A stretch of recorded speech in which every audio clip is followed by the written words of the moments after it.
Bom, vamos dar continuidade ao conteúdo. Última aula, né? Última aula do semestre. O semestre passou rápido, apesar dos perrengues, né? Apesar de tudo que a gente passou, passou rápido. Então, concluir falando sobre arbitragem, que é um conteúdo que eu gosto bastante, mas que ele acaba ficando bem enxuto no final do semestre, né? A última coisa que nós falamos na última aula foi sobre carta arbitral. Agora, eu coloquei uma pergunta. Se uma das partes propuser ação judicial, mesmo existindo uma convenção de arbitragem, o que acontece? Bom, incumbe ao réu, antes de discutir o mérito, alegar convenção de arbitragem. Então, o juiz não conhece de ofício. Tá? O juiz tem que ser questionado, o réu tem que questionar. Parágrafo 5º. Excetuada a convenção de arbitragem e a incompetência relativa, o juiz conhecerá de ofício das matérias enumeradas neste artigo. Então, excetuada a convenção e a incompetência relativa, o resto o juiz pode conhecer de ofício. A convenção de arbitragem não. É uma cláusula disponível. As partes podem dispor dela. Se eu entender, eu como réu entender que vale a pena ir para a via judicial, que eu não tenho condições de pagar, por exemplo, uma arbitragem, eu posso não alegar nada, não alegar sem competência e se prorroga o juízo. A ausência de delegação da existência da convenção de arbitragem, na forma prevista neste capítulo, implica a aceitação da jurisdição estatal e renúncia ao juízo arbitral. Plenamente possível também. É uma das estratégias, inclusive, que podem ser adotadas numa situação em que eu não tenha condições de pagar a arbitragem. Eu posso ajuizar a ação. Se eu for advogado, eu tenho que assinar um contrato me isentando de responsabilidades com o cliente, deixando claro que ele sabe que deveria ser pela via arbitral, que ele está ciente dos riscos de sucumbência, de extinção do processo, etc. Tá? Então, eu posso fazer isso, mas é uma estratégia que é possível de adotar, porque pode ser ajuizado e a outra parte pode simplesmente não questionar, por inúmeros motivos. Porque ela também entende estrategicamente que é melhor, ou porque o advogado que está do outro lado não viu a cláusula, não sabe da cláusula, e o juiz não pode conhecer de ofício. Eu já ouvi falar de decisões aqui no TJ de juízes extinguindo processos de ofício. Não pode, tá? Não tem previsão legal para isso. Eu vi isso num evento, eu não tenho a decisão, eu até tenho que pedir para o palestrante a decisão, mas ele menciona ele colocou na projeção uma decisão nesse sentido. É exceção, tá?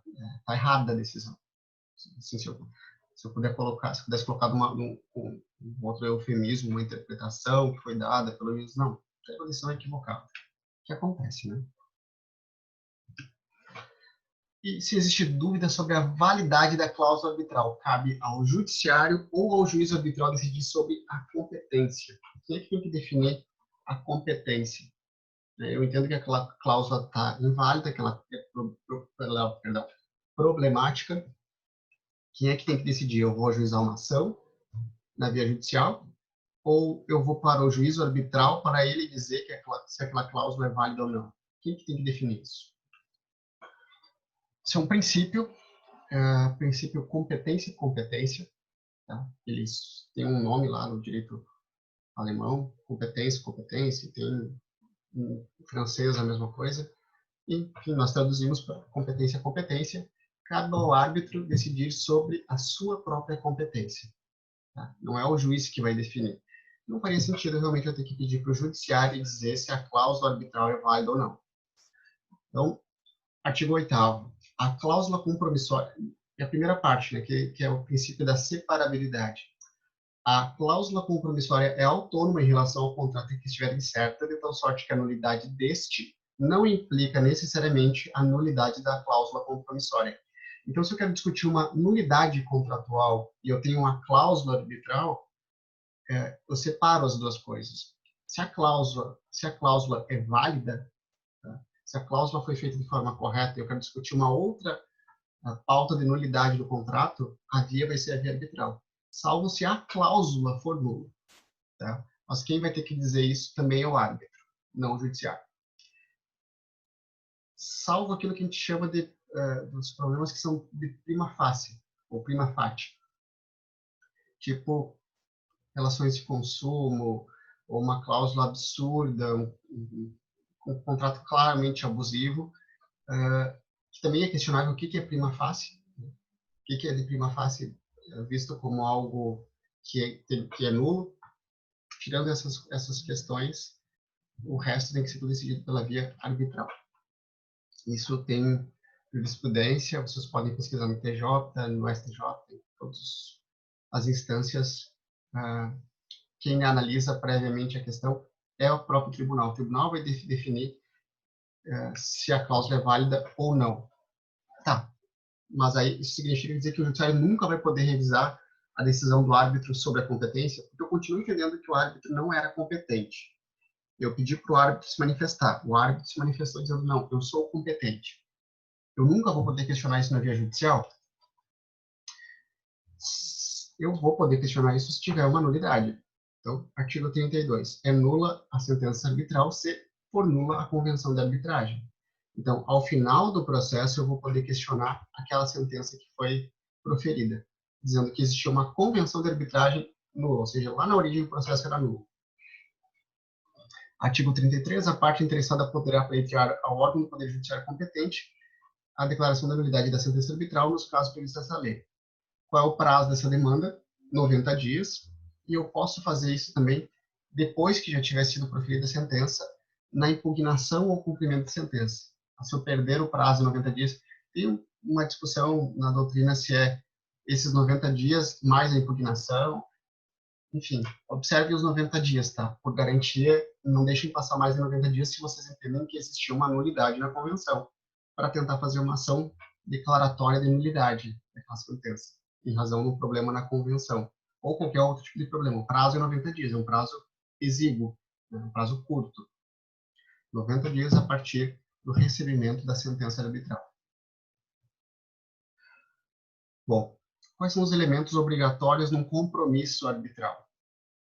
O compromisso arbitral é como se fosse o contrato do que vai, como vai ser feito. Eu vou estabelecer um contrato de como vai ser realizada aquela arbitragem. Então, constará obrigatoriamente do compromisso nome, profissão, estado civil e domicílio das partes, como se fosse um contratinho mesmo. Estado civil, ele pode ser relevante para quê? Para ferir a necessidade de participação do cônjuge, por exemplo. Se eu estou discutindo algum patrimônio que seja compartilhado com o cônjuge, ou alguma decisão que vai ferir que vai interferir no patrimônio do cônjuge. É difícil essa palavra, né? Cônjuge. Por isso que eu entendo cônjuge falar cônjuge. Realmente, às vezes, sai cônjuge. O nome, profissão e domicílio do árbitro ou dos árbitros, ou, se for o caso, a identificação da entidade a qual as partes delegaram a indicação. A entidade, uma câmara arbitral. O ideal é indicar uma câmara arbitral. Se não houver um consenso sobre isso, tá? Tem uma cláusula aberta de arbitragem, uma das partes pode recorrer ao judiciário para a determinação de qual vai ser o árbitro. Nesse caso aí não vai ser um tribunal, não vão ser 3 árbitros, vai ser árbitro único, tá? Quando não tiver determinado na cláusula e houver divergência entre as partes. O que mais tem que ter? A matéria que vai ser objeto da arbitragem. Eu não preciso discutir todo o contrato, toda a relação, eu vou delimitar o que vai ser discutido e o que o árbitro vai ter poder para decidir. O lugar em que vai ser proferida a sentença arbitral. O lugar onde vai ser proferida? Porque a arbitragem ela pode ser realizada fora do país, por exemplo, mas se a sentença for feita no Brasil, se a sentença for proferida no Brasil, minha cachorra, na verdade, essa sentença vai ser uma sentença nacional. Agora, se for uma sentença proferida fora do Brasil, é uma sentença estrangeira. Uma sentença estrangeira tem que ser homologada pelo STJ. Então, é um trabalho a mais. Então, nada impede que diligências sejam feitas, que audiências sejam feitas, coletivas sejam feitas fora do país, por exemplo, desde que a sentença seja proferida no Brasil. Se for proferida no Brasil, é uma sentença nacional. Aqui está um modelinho de compromisso arbitral. Se vocês quiserem parar a tela agora, você pode parar, olhar. É um modelo que está lá da ESP, que é uma Câmara de São Paulo. E você vê que é um contratinho, basicamente, estabelece as condições, os prazos, enfim, né? Tudo isso é editável. Quase tudo que está aqui é editável. Bom, que é que pode ser árbitro? Isso eu sempre questiono, eu já questionei vocês mais uma vez. Inclusive, lá no início do semestre, quando a gente fez aquele brainstorm sobre todo o conteúdo que a gente veria no semestre, eu perguntava, eventualmente, se algum de vocês podia ser árbitro. O que precisa para ser árbitro? Aqui tem um... Deixa eu tirar aqui a minha cara da frente. Seja um juiz arbitral. Tem o curso de formação. E aqui tem uma turma de formandos. Formação de mais uma equipe de juízes da Justiça Arbitral. Essas fotinhas aqui eu recebi na comissão de mediação e arbitragem que eu fazia parte. Agora é extinta, agora tem a comissão de mediação e a comissão de arbitragem. Eu faço parte da comissão de mediação. E a gente recebia, às vezes, algumas pérolas assim. Não existe, não é obrigatório a realização de nenhum tipo de curso para ser árbitro. Esses cursos, eles servem muito pouco. Tá? O que tu vai ver num curso de formação de árbitro? Não sei, vai ver a lei, talvez. A lei não exige nada. Tá? Ela exige que a pessoa tenha capacidade e confiança das partes. Tem que ter capacidade também de civil e confiança das partes. As partes vão escolher os árbitros sempre em número ímpar, 1, 3 ou 5, em regra é 1 ou 3. Tá? Não precisa ter formação jurídica, não precisa ter formação de nenhum tipo, não tem que ter formação nível superior, nada, não tem que ter graduação, não tem que ter nada disso. Em regra, os árbitros têm formação jurídica, alguns árbitros têm formação em outras áreas, economia, administração, engenharia, depende sempre do nível, é como se pensarem na advocacia. Existe advocacia mais barata, advocacia mais cara, mais especializada, menos especializada. A arbitragem é a mesma coisa, existe um mercado de árbitros. Tem árbitros que vão cobrar pouco, árbitros que vão cobrar muito. Vai depender sempre da qualificação e do renome que a pessoa tem. Quem é que não pode ser árbitro? Basicamente, quem não pode ser juiz, que é o que diz no artigo 14. Estão impedidos de funcionar como árbitro as pessoas que tenham com as partes ou com litígio alguma das relações que caracterizam os casos de impedimento ou suspeição de juízes, que está definido lá no 144 e 145 do CPC. Então, quem não poderia ser juiz também não pode ser árbitro. Como é que é o procedimento? Tá? Basicamente, vocês receberam um contrato que tem uma cláusula arbitral. Digamos que essa cláusula seja uma cláusula cheia, que é o ideal. Então, consta lá qual é a Câmara. Vocês querem discutir esse contrato. O que vocês vão fazer? A parte interessada vai procurar a Câmara de Arbitragem e vai apresentar o pleito, comprovar a existência da cláusula arbitral e um breve resumo dos fatos. A Câmara vai proceder à intimação da parte contrária, em regra, né? Vai ser marcada uma audiência para assinatura do compromisso arbitral, e ali vão ser definidos os prazos, definidos as custas, quem vai pagar, como é que vão pagar os honorários, etc. Os árbitros são intimados, vão assinar um compromisso e vão declarar se não existe impedimento ou suspeição. Vai ter uma cartinha dizendo que tem impedimento ou tem suspeição. Vai ser aberto um prazo para alegações iniciais de ambas as partes vão poder formular pedidos. Tá? Não é um procedimento necessariamente de inicial e contestação, né? Réplica. Respostas, réplicas e tréplicas, tudo isso vai ficar previsto também. Vai ser aprazada uma audiência saneadora, as partes vão sustentar oralmente, vão requerer a produção de provas periciais, por exemplo, os peritos vão ser inquiridos também pelas partes, pelos árbitros, são apresentados quesitos, audiência com o perito, alegações finais e sentença. Bom, se as partes não entrarem em acordo em relação aos árbitros, eu já tinha falado, se elas nomearem árbitros de número par, cada uma indicou um, esses dois vão indicar o terceiro. Se não houver acordo em relação aos árbitros, geralmente pode a própria Câmara nomear, se tiver previsão na convenção, tá? Senão, a gente vai ter que ir para a via judicial para escolher o árbitro. E o que acontece se uma das partes não tiver como pagar os honorários? não tem previsão. Tá? Não existe previsão legal para a hipótese, a parte interessada vai pagar a parte das custas, vai poder fazer pedidos, a outra parte apenas se defende. Basicamente isso. Se eu quiser ajuizar uma ação e eu não tenho dinheiro, azar é meu. Eu não vou ter como ajuizar. Eu vou poder ir para a via judicial, se eu tiver condições, e contar com a sorte que a outra parte não alegue incompetência do juízo. Bom, sentença arbitral. Quais são os pontos obrigatórios? Relatório, qualificação e resumo do objeto de arbitragem, motivação, fundamentos da decisão, dispositivo, data e local, que é para aferir se o laudo ele é nacional. Laudo arbitral tá laudo e sentença arbitral é sinônimo. Recurso não cabe, tá? Em tese, e bem em tese, poderia haver previsão de recurso para se nomear novos árbitros que fariam análise desse recurso. Eu nunca ouvi falar que isso tenha acontecido, tá? Mas as partes podem dispor sobre tudo. O que pode ser feito? Bom, se houver algum erro material, alguma obscuridade, alguma contradição, eu posso fazer aquilo que se chama de seriam embargos arbitrais.